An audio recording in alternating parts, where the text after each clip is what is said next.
오늘은 사람의 즐거움이 마르다라는 제목으로 함께 말씀 나누겠습니다. 오늘 우리가 함께 나누는 말씀은 요엘 선지자가 유다와 예루살렘의 모든 주민들에게 앞으로 국가적 재난의 때가 다가올 것을 선포하는 장면입니다. 신학자들의 주장에 의하면 어떤 성경책도 요엘서만큼 넓은 저작 연대를 보여주지 못할 것이라고 말합니다.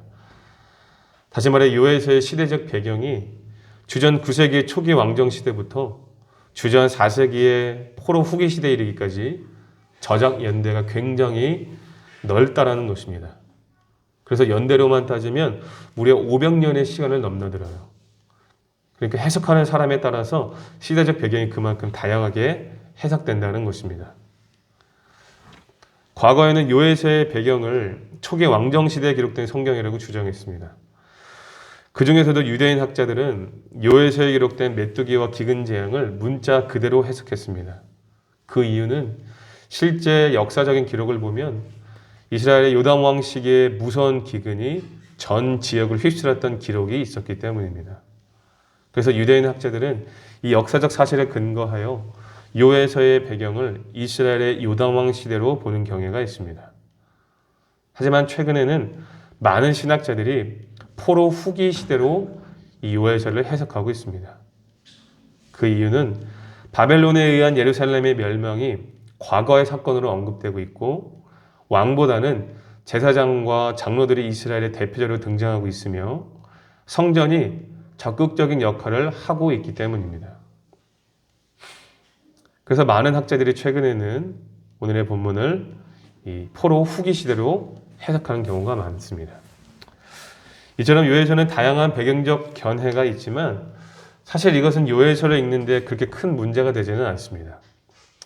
호세아서와 같은 경우에는 같은 선지서이지만 역사적 지식이 없이는 설명할 수 없는 부분들이 너무나 많기 때문에 시대적 배경을 반드시 확인해야 합니다. 하지만 이 요엘서는 굳이 그럴 필요가 없어요. 시대적 배경과는 상관없이 요엘서가 전하는 하나님의 메시지가 너무나 선명하기 때문입니다. 그리고 그것은 바로 여호와의 날에 대한 이야기입니다. 하나님의 심판이라는 종말론적인 사건을 통해 하나님의 백성들이 앞으로 다가올 미래를 어떻게 그려가야 할지를 분명하게 제시하고 있기 때문에 굳이 시대적 배경에 대해서 명확하게 알지 않아도 된다는 것입니다. 그러므로 오늘 우리는 장기화된 이 극심한 빈곤과 결핍의 시대 속에서 이 요엘서를 통해 우리의 신앙을 깊이 점검해보고 앞으로 우리의 신앙을 어떻게 그려야 할지 고민하면서 하나님의 뜻에 선하게 반응하는 시간 될 수 있기를 바랍니다. 이제 본문을 확인해 보겠습니다. 본문은 선지자 요엘이 전례가 없던 메뚜기 재앙을 유다 땅에 선포하며 세 가지 불의의 대상자들에게 애곡할 것을 선포하고 있습니다. 먼저 2절과 3절을 한번 읽어보도록 하겠습니다. 2절과 3절입니다. 시작. 늙은 자들아 너희는 이것을 들을지어다. 땅의 모든 주민들아 너희는 귀를 기울일지어다. 너희의 날에나 너희 조상들의 날에 이런 일이 있었느냐. 너희는 이 일을 너희 자녀에게 말하고 너희 자녀는 자기 자녀에게 말하고 그 자녀는 후세에 말할 것이니라. 아멘. 요엘 선지자가 제일 먼저 애곡을 선포하는 대상자는 바로 늙은 자들입니다. 요엘 선지자가 그들에게 너희의 날이나 너희 조상들의 날에 이런 일이 있었느냐라고 질문하는 이유는 뒤에 나올 메뚜기 재앙의 심각성을 부각하기 위함입니다. 늙은 자들은 지금까지 인생을 살아오면서 젊은 세대들은 경험하지 못한 수많은 사건과 상황들을 경험했을 것입니다. 하지만 앞으로 다가올 메뚜기 재앙은 그동안 그들이 경험해보지 못한 전례 없는 심각한 재앙이 될 것입니다. 늙은 자들도 경험해보지 못한 재앙이라고 한다면 얼마나 무시무시하겠습니까? 이런 예를 들어서 죄송하지만 예를 들어서 6.25를 경험한 어르신들에게 그때보다 더 심각한 재앙이 다가온다고 한다면 그분들의 입장에서 얼마나 무시무시하게 느껴지겠습니까? 정말로 무섭고 떨리는 마음으로 이 메시지를 받게 될 것입니다. 그렇기 때문에 늙은 자들이 전하는 재앙이야말로 젊은 세대들 입장에서는 더 피부로 와닿게 될 것이지요. 늙은 자들이 경험해보지 못한 재앙이라고 한다면 젊은 세대들 입장에서는 얼마나 무시무시한 메시지로 받아들일 수 있겠습니까? 그래서 늙은 자들을 애곡해야 할 첫 번째 대상으로 삼은 것입니다. 자, 그런데 오늘 본문을 계속 읽어보면 요엘 선지자가 이 선포를 누구와 연결짓고 있습니까? 자기들의 자녀만이 아니라 그 자녀의 자녀, 그리고 그 자녀의 후손에게까지 연결짓고 있습니다. 앞으로 다가올 전례 없는 재앙을 자녀들에게만이 아니라 그의 후손들에게까지 알려라 라고 말하고 있는 것이죠. 도대체 이 재앙이 무엇인지 한번 확인해 보겠습니다. 4절 말씀 한번 읽어볼까요? 4절입니다. 시작. 팥조기가 남긴 것을 메뚜기가 먹고 메뚜기가 남긴 것을 느치가 먹고 느치가 남긴 것을 황충이 먹었도다. 아멘. 4절에 기록된 팥조기, 메뚜기, 느치, 황충이는 모두 히브리어 원어로 메뚜기를 지칭하는 단어로 기록되어 있습니다. 이것에 대해 학자들마다 의견이 다양해요. 어떤 학자는 이 단어들이 메뚜기의 전체의 발달 과정으로 보고 단계를 거듭할수록 더욱 심각한 재앙으로 발전되어 다가온다라고 해석합니다. 또 어떤 학자는 메뚜기의 종류가 다를 뿐 모두 메뚜기를 가리키는 동의어로 보고서 메뚜기 재앙이 한 번으로 그치는 것이 아니라 두 번, 세 번 연속적으로 계속적으로 다가온다고 해석하고 있습니다. 어느 해석이 맞다라고 확실하게 단정지을 수는 없지만 분명한 사실은 이 재앙을 통하여서 여호와의 진노를 피할 길이 없다라는 사실입니다. 그리고 한 번 피한다고 해서 끝이 아니다라는 거예요. 또 다른 재앙이 다가오고 계속해서 다가오기 때문에 이 늙은 자들뿐만이 아니라 그의 자녀들, 또 그의 자녀들, 그 후손에게까지 이 여호와의 진노는 피할 수 없는 재앙으로 다가오게 될 것이다라는 거예요. 그래서 3절 마지막 부분을 보시면 요엘 선지자가 뭐라고 말한 것입니까? 이 재앙을 자녀들에게만 말하지 말고 그 자녀들은 자기 자녀들에게 말하고 그리고 그 자녀는 후손들에게까지 말하라고 하는 것입니다. 이 유다를 향한 하나님의 심판이 그들의 자녀 때에 그치지 않고 후손들에게까지 이어지기 때문입니다. 결국 늙은 자들은 누구를 가리키는 것이라고 볼 수 있겠습니까? 자녀를 둔 모든 유다의 백성들을 가리킵니다. 그래서 2절에 기록된 늙은 자들과 땅의 모든 주민들이 짝을 이루고 있는 것이죠. 이렇게 요엘 선지자는 자녀를 둔 모든 유다 백성들에게 앞으로 다가올 재앙은 그동안 전례 없는 재앙이 될 것이며 아무도 피할 수 없는 것이기 때문에 자녀들과 그의 후손들에게 알리고 너희는 그들을 위해 애곡하라고 선포하고 있습니다. 그리고 이어지는 두 번째 대상도 같은 맥락으로 이해하시면 됩니다. 두 번째 대상자가 누구인지 한번 5절의 말씀을 통하여서 확인해 보겠습니다. 5절입니다. 시작. 취하는 자들아 너희는 깨어올지어다. 포도주를 마시는 자들아 너희는 울지어다. 이는 단 포도주가 너희 입에서 끊어졌음이니. 아멘. 요엘 선지자가 두 번째 애곡을 선언한 대상자는 취하는 자들입니다. 5절을 히브리어 원문으로 읽어보면 깨어라 취하는 자들아 그리고 울어라 라고 기록되어 있습니다. 그러니까 깨어나라 라는 명령을 제일 먼저 기록하고 있다는 거예요. 왜냐하면 그들은 포도주에 취해 잠들어서 재앙이 오는 줄도 모르고 있기 때문입니다. 성경에 기록된 술 취함은 기본적으로 풍요로움을 상징합니다. 하지만 이제 그러한 풍요가 사라지고 결핍과 빈곤이 찾아올 것입니다. 왜냐하면 메뚜기 떼가 모든 포도나무를 황폐하게 할 것이기 때문입니다. 우리 6절과 7절 말씀 한번 읽어볼까요? 시작. 다른 한 민족이 내 땅에 올라왔음이로다. 그들은 강하고 수가 많으며 그 이빨은 사자의 이빨 같고 그 어금니는 암사자의 어금니 같도다. 그들이 내 포도주를 멸하며 내 무화과나무를 긁어 맑게 벗겨서 버리니 그 모든 가지가 하얗게 되었도다. 아멘.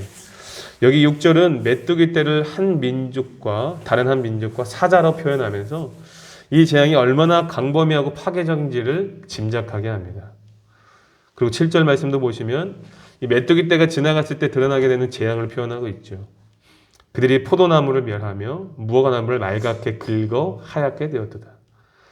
나무가 하얗게 되었다는 표현은 메뚜기 재앙으로 인해 모든 과수들의 껍질까지 벗겨져 말라버려졌을 뿐만 아니라 다음 수년 동안 열매를 기대하기 어렵게 된 것을 의미합니다. 나무까지 껍질을 벗기면 하얗게 되지 않겠습니까? 그 표현을 얘기하는 거예요. 밭은 황무하게 되었고 땅은 메말랐으며 곡식이 땅에 떨어졌습니다. 더 이상 포도주를 만들 길이 없고 기름도 얻을 길이 없어졌으며 밀과 보리도 사라지게 되었습니다. 그런데 이처럼 취한 자들의 빈곤을 요엘 선지자는 누구의 괴로움과 연결시키고 있습니까? 9절을 보시면 제사장과 연결짓고 있습니다. 9절 말씀 읽어봅시다. 시작. 소재와 전제가 여호와의 성전에서 끊어졌고 여호와께 수종드는 제사장은 슬퍼하도다. 아멘. 재앙으로 인해 밭의 소출이 끊어지게 되면 포도주만이 아니라 여호와께 제사를 드릴 소재와 전제까지 사라지게 된다는 겁니다. 그리고 소재와 전제가 사라졌다는 것은 더 이상 여호와께 제사를 드릴 수 없는 상황이기 때문에 이 성전에서 봉사하는 제사장들의 입장에서는 이 재앙이 충격으로 다가올 수밖에 없다는 거예요. 그런데 사실 소재와 전제는 레위기의 말씀을 보면 하나님께서 이스라엘 백성들에게 매일의 제사를 명령하신 제사예요. 소재와 전제가 뭐라고요? 매일의 제사를 의미합니다. 결국 소재와 전제가 끊어졌다는 이유로 괴로워해야 할 사람은요, 직무를 제대로 감당하지 못하는 제사장만이 아니라 매일의 제사를 드리지 못하는 이 백성들이 더 심각한 문제로 받아들여야만 했다는 겁니다. 하지만 백성들은 이미 취했었기 때문에 이 재앙 기준의 심각성을 깨닫지 못하고 있습니다.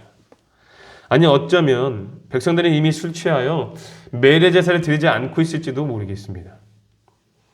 그래서 선지자가 취한 자들에게 깨어 일어나라고 선언하면서 애곡을 선포한 것이죠. 결국 5절에 기록된 취하는 자들은 앞서 2절에 기록된 늙은 자들처럼 여호와를 멀리하고 술에 취해 있는 유다 땅의 모든 사람들을 지칭한 것으로 이해해야 합니다. 그리고 실제 히브리어 원어로도 정확하게 번역하면 포도주를 마시는 모든 자들로 기록하여서 이 재앙의 대상자들을 모든 사람들로 확대하고 있기 때문입니다. 다시 말해 유다 땅의 모든 백성들이 풍요에 취해 다가올 재앙을 깨닫지 못하고 있기 때문에 깨어 일어나 애곡하라고 선포하고 있는 것이죠. 그리고 마지막으로 세 번째 애곡의 대상자를 살펴보겠습니다. 요엘 선지자가 애곡의 대상자로 삼은 세 번째 사람은 11절에 기록된 농부들입니다. 메뚜기 재앙으로 인해 밭의 소산이 없어졌을 때 누구보다 애곡해야 할 대상자는 당연히 농부들이겠죠. 실제적인 피해를 누구보다 피부로 느낀 자들이기 때문일 것입니다. 또한 추수하는 기쁨은 구약에서 종종 크고 생생한 기쁨을 표현할 때 비교되는 대상이었지만 이제 이들에게는 그 기쁨이 사라진 것입니다. 앞서 소재와 전제를 드리지 못하는 상황으로 인해 제사장의 직무를 온전히 감당하지 못하게 된 것처럼 농부가 추수하는 기쁨을 잃은 것은 농부로서의 직무를 감당하지 못하게 된 것이기 때문에 요엘 선지자는 그들을 향해 애곡하며 부끄러워하라고 선포한 것입니다. 이처럼 늙은 자들과 그의 자녀들, 술에 취한 자들과 제사장들, 그리고 이렇게 농부들까지 유다 땅의 모든 사람들은 하나님의 심판으로 인해 심각한 빈곤과 결핍을 경험하게 될 것입니다. 그리고 요엘 선지자는 본문에 임한 심판의 결과를 12절의 이 한 문장으로 정리하고 있습니다. 우리 12절 말씀 한번 읽어볼까요? 12절입니다. 시작. 포도나무가 시들었고 무화과나무가 말랐으며 석류나무와 대추나무와 사과나무와 밭의 모든 나무가 다 시들었으니 이러므로 사람의 즐거움이 말랐도다. 아멘. 저는 오늘의 본문을 이 한 문장으로 정리하고 싶습니다. 이러므로 사람의 즐거움이 말랐도다. 하나님께서 전례 없는 심판을 내리사 유다 주민들이 누리는 모든 즐거움을 사라지게 하셨습니다. 그야말로 국가적 재난이 아닐 수 없습니다. 하지만 그럼에도 불구하고 이 한 문장은 오히려 우리에게 소망을 발견하게 합니다. 본문은 분명히 하나님의 심판으로 인해 유다의 모든 사람들이 심각한 빈곤과 결핍을 겪게 될 것이며 더 나아가 이 재앙은 그들의 자녀들과 후손에게까지 이어져 아무도 피할 수 없는 것이라고 선포하고 있어요. 하지만 그럼에도 불구하고 이들이 빈곤과 결핍의 시대 속에서 하나님의 소망을 발견할 수 있는 근거가 어디에 있겠습니까? 바로 이 문장이다라는 거예요. 사람의 모든 즐거움이 말랐도다. 이 한 문장에 우리가 소망을 발견할 수 있다는 것이죠. 이것이 왜 그들에게 소망이 될 수 있을까요?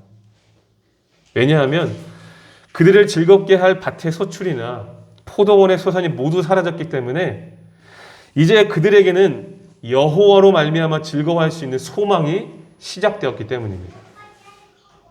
비록 그들이 즐거워하던 모든 것은 사라졌지만 오히려 여호와로 말미암아 즐거워할 일만 남았기 때문입니다. 하나님께서 그들의 모든 즐거움을 사라지게 하신 이유가 무엇입니까?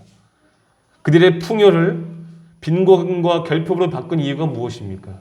왜냐하면 그들은 풍요에 취해 하나님을 멀리했기 때문입니다. 풍요에 취해 하나님이 아니라 악행을 일삼았기 때문입니다. 그러나 이제 그들이 즐거워하던 모든 것들이 사라지고 이제 여호와로 말미암아 즐거워할 일만 남게 된 것이죠. 그러므로 유다와 예루살렘을 향한 하나님의 심판은 오히려 축복입니다. 인간의 모든 즐거움이 사라지고 취할 것이 사라진 것이 그때 비로소 하나님을 향한 무감각함에서 깨어나 여호와께 소망을 둘 수 있게 되었기 때문입니다. 하나님의 백성은 하나님의 통치 안에 있을 때 가장 행복하며 그 존재 이유를 확인할 수 있습니다. 그러므로 이스라엘은 이 전례 없는 심판을 통해 이스라엘 공동체를 향한 하나님의 뜻을 발견하고 마땅히 이 심판을 감당해야 했습니다. 새로운 언약 공동체로 다시 일으켜 주실 것을 소망하며 그 날을 기대해야 했다는 거예요. 그들을 즐겁게 하던 모든 것에서 벗어나 이제 여호와께 소망을 두고 여호와로 말미암아 즐거워해야 했습니다. 그리고 이 말씀은 누구보다도 오늘을 살아가는 우리에게 가장 시적절한 메시지임을 깨닫게 됩니다. 오늘날 우리는 코로나 바이러스와 계속되는 변이로 인해 유례없는 시기를 보내고 있습니다. 마치 메뚜기가 성장을 거듭하여 유다 땅을 괴롭히듯 계속되는 변이로 인해 인류를 괴롭히고 있습니다. 어느 누구도 이 국가적 재난을 피해갈 수 없었습니다. 유다 백성들처럼 밭의 소출이 사라지고 극심한 빈곤과 결핍을 몸소 체험하고 있습니다.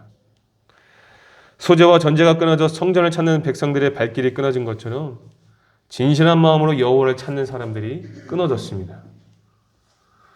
코로나로 인해 풍요의 시대에서 빈곤의 시대로 접어들면서 우리를 즐겁게 하는 모든 것들이 사라졌다는 거예요. 그동안 우리는 너무나 많은 것들에 취해 하나님을 향해 무감각해져 있었습니다. 풍요에 취해 십자가와는 너무나 멀어진 삶을 살았고 좁은 길이 아니라 넓은 길, 평탄한 길만 선택하며 살았습니다. 그리고 우리는 그것이 하나님이 주신 축복인 양 그것에 즐거워하며 살았습니다. 여호와가 아닌 다른 것에 즐거워했다는 것입니다. 그러므로 성도 여러분, 풍요의 시대에서 빈곤의 시대로 전환된 지금의 시기가 오히려 오늘 살아가는 우리에게는 여호와를 향한 믿음을 회복하는 가장 적기임을 깨달을 수 있기를 바랍니다. 코로나로 인한 빈곤과 결핍이 오히려 하나님이 주신 축복임을 믿어야 한다는 것입니다.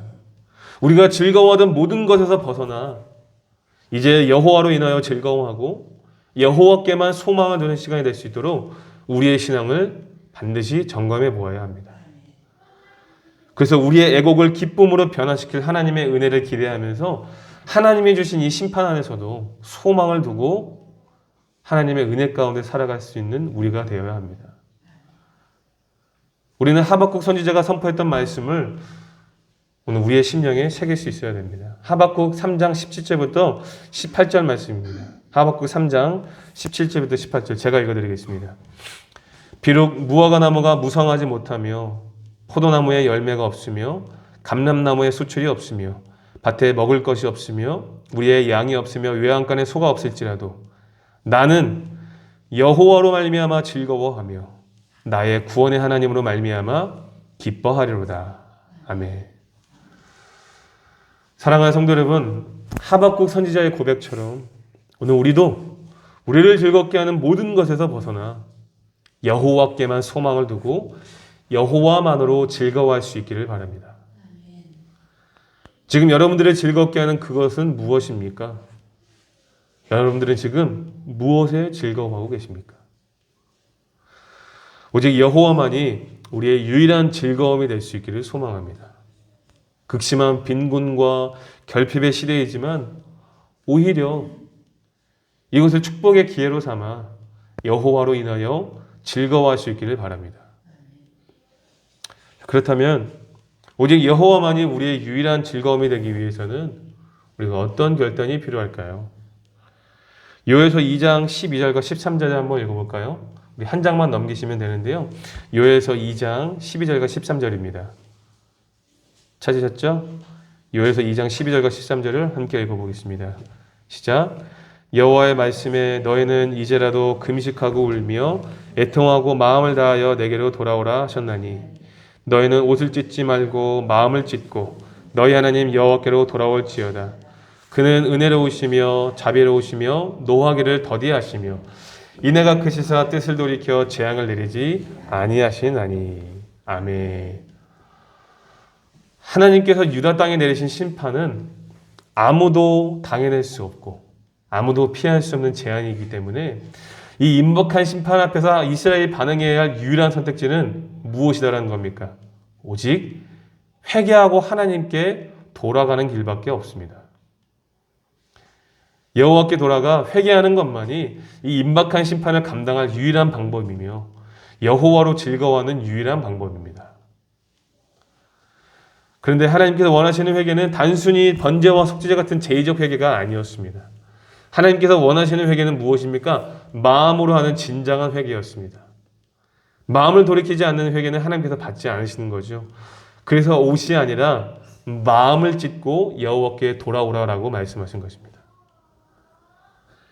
그렇게 마음을 돌이켜 진정으로 여호와께 회개한다면 인애가 크신 하나님께서 뜻을 돌이켜 재앙을 내리지 않으시겠다고 약속하고 계시죠.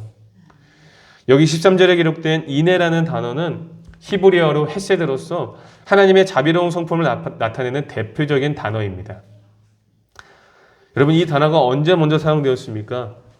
자주 제가 언급드렸죠. 출애굽기 34장 6절 말씀에 이스라엘이 금송아지를 만들어 악행을 저질렀을 때 모세가 자기의 생명을 걸고 용서해 주실 것을 간구했는데 바로 이때 그 단어가 사용되었습니다. 진멸받아 마땅한 이스라엘이지만 하나님의 자비로운 성품, 그 인애 때문에 이스라엘이 살아남게 되죠. 지금 요엘 선지자도 모세가 그랬던 것처럼 하나님의 그 자비로운 성품을 제시하며 하나님은 인애가 많으신 분이기 때문에 회개하고 돌아가기만 한다면 용서해 주실 것이다 라고 선포하고 있습니다.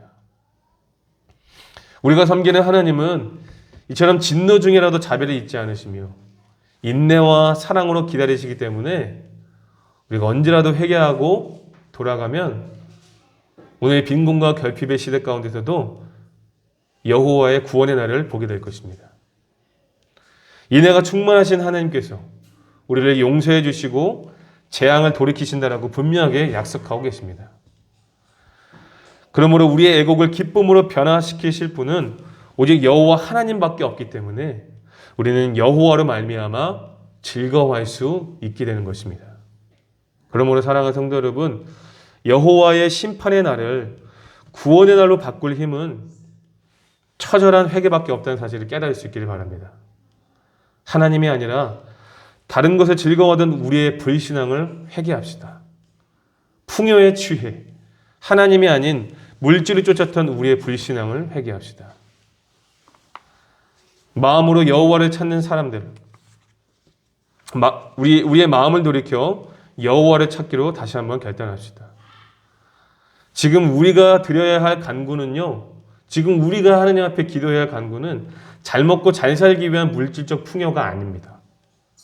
그 풍요에 취해 하나님을 멀리했기 때문에 이 사단이 난 거 아니겠습니까? 그렇죠? 그 풍요에 취해 하나님을 멀리했기 때문에 하나님께서 그 풍요를 사라지게 하신 거잖아요. 그래서 우리가 드려야 할 간구는요, 잘 먹고 잘 살기 위한 물질적 풍요가 아니다라는 거예요. 하나님께서 당신의 백성들에게 심판해 주신 이유는 한 가지입니다. 깨닫고 돌아오라는 겁니다. 왜냐하면 아버지의 품으로 돌아가게만 한다면 잃었던 모든 것이 회복되기 때문입니다. 마치 탕자가 아버지의 품에 돌아가 잃었던 모든 것을 얻었던 것처럼 진정한 마음으로 회개하고 하나님께 돌아가기만 한다면 하나님은 우리에게 모든 것에 넘치는 은혜를 경험하게 하실 것입니다. 그러므로 진노 중에라도 자비를 잊지 않으시는 하나님께 간구합시다. 철저하게 하나님의 인애와 자비를 의지하고 하나님께 돌아갑시다. 그러면 아무리 극심한 결핍과 빈곤에 시달려 할지라도 여호와로 말미암아 즐거워할 날을 주신다는 사실을 믿으시기 바랍니다. 이제 말씀을 마치겠습니다. 유다와 예루살렘의 모든 주민들은 풍요에 취해 하나님이 아닌 다른 것에 즐거워하며 극심한 영적 타락을 일삼은 결과로 이 전례 없는 하나님의 심판을 당하게 되었습니다. 하나님은 유다와 예루살렘의 모든 주민들의 즐거움을 말라버리셨습니다. 하지만 우리는 이 극심한 빈곤과 결핍이 오히려 그들에게 소망이 된다는 사실을 깨달았습니다. 비록 그들이 즐거워하던 모든 것은 사라졌지만 오히려 여호와로 말미암아 즐거워할 날만이 남았기 때문입니다. 그러므로 오늘을 살아가는 우리도 본문이 주는 이 메시지에 선하게 반응할 수 있어야 됩니다. 코로나로 인한 빈곤과 결핍이 오히려 오늘을 살아가는 우리에게는 여호와를 향한 믿음을 회복하는 가장 적기임을 깨달아야 합니다. 우리가 즐거워하던 모든 것이 사라지고 이제 여호와로 말미암아 즐거워할 날이 시작된 것이기 때문입니다. 그러므로 하나님이 아니라 다른 것에 즐거워하던 우리의 불신앙을 회개하시다. 그리고 풍요에 취해 하나님이 아닌 물질을 쫓았던 우리의 불신앙을 회개합시다. 여호와의 심판의 날을 구원의 날로 바꿀 힘은 회개하고 여호와께 돌아가는 것밖에 없습니다. 우리가 진정한 마음으로 마음을 찢어 여호와 앞에 돌아가게만 한다면, 하나님 아버지께 돌아가게만 한다면 우리는 잃었던 모든 것을 넘치도록 얻게 되고 여호와를 인하여 즐거워할 날을 보게 될 것입니다. 그러므로 사랑하는 성도 여러분, 부디 오늘의 본문을 마음에 잘 새기셔서 말씀 앞에 선하게 반응하실 수 있길 바랍니다.